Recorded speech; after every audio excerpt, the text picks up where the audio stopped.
In 3 days, world leaders will gather in Brazil for COP30, the biggest climate summit of the year. But what actually happens at these summits? And why should you care? Let me break it down. COP stands for Conference of the Parties.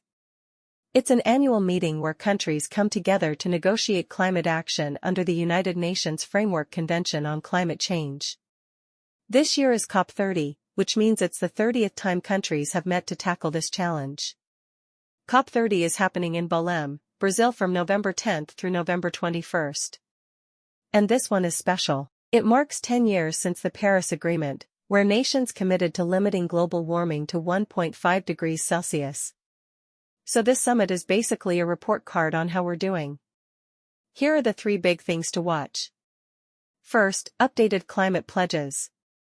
Countries are supposed to submit new plans called Nationally Determined Contributions, or NDCs. These outline how much each country will reduce their emissions by 2035.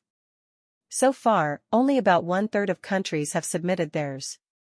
The big question is whether the new pledges will be ambitious enough.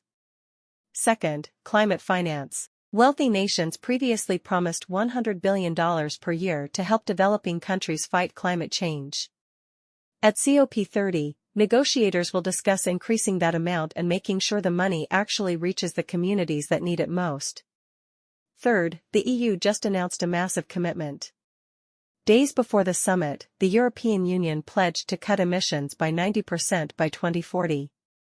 This sets a new benchmark for ambition, and all eyes will be on whether other major economies follow their lead.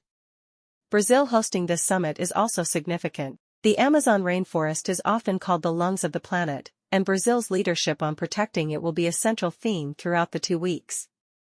So what can actually come out of COP30? New emissions targets. Increased funding commitments. Technology sharing agreements.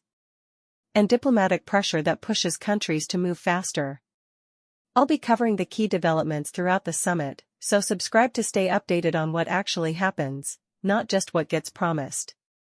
The next 2 weeks could shape climate action for years to come.